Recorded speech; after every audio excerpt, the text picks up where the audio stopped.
بسم الله الرحمن الرحيم. السلام عليكم ورحمة الله وبركاته.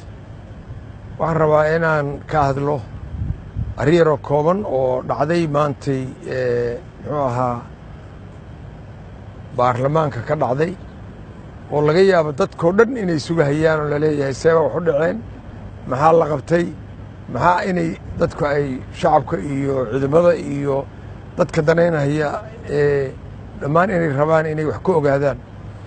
waxaa dhacday in la go'aansaday in la qabto shirkii baarlamaanka kadibna aan haba yaraatee wax ciidana lala gelin gudaha baarlamaanka. arrintaas ayaa go'aanku ahaa. nasiib darro waxaa dhacday ciidan ayaa galay baarlamaanka galay oo hubaysan. markii xildhibaanadii iyo ay yimaadeen ay rabaan gudihii inay galaan waxaa la ogaaday oo security-ga hay-adaha security-ga ay ogaadeen in ciidan hubaysan oo aan la ogeyn inay meeshii galeen.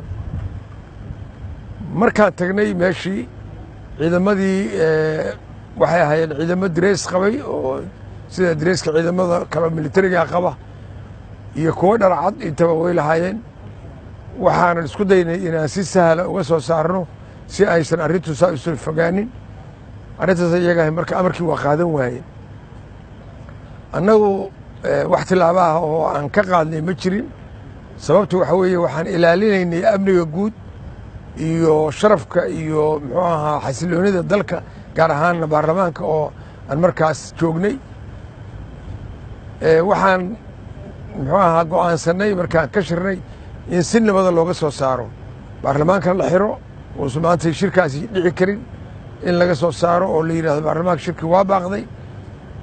ciidamadii galayna laga soo saaro kadibna waxaan muxuu ahaa go'aansanay inaan ciidankii meeshaa galay oo amardiidada sameeyey inaan soo qabanno oo aan ka soo kaxayno meelihii iyo barihii ay joogeen.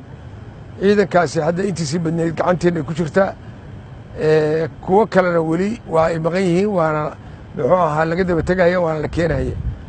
waxaa kaloo macquul ah inay jiraan ciidamo kale oo maleeshiyaad aan ka mid ahayn ciidamada qalabka sida ka mid ahayn oo laga yaabo inay ku gabadeen. ayadana waa ogaanaynaa. wararka waxaan helnay inay ku jiraan waa ogaanaynaa waa baaraynaa ayagana waa soo qabanaynaa haddii ilaha yidhaahdo. marka hadda arrintu si nabad ahay ku dhammaatay. xasilooni baa jirta. wax dhibaataha jiraan ma jiraan. saasaan rabnaa inaan dadku ay u ogaadaan wax allaale iyo wixii ayagu damca ama isku daya inay ka boodaan ama ay ka tillaabsadaan shuruucda dalka. tillaabo fiican baa laga qaadahayaa oo munaasib ku ah oo iyo qof waliba iyo gruub walba waxay istaahilaan sida maanta taas dhacday oo kale annaga oo ka fiirsanayna inaanaan khalkhal gelin xasiloonida dalka. waana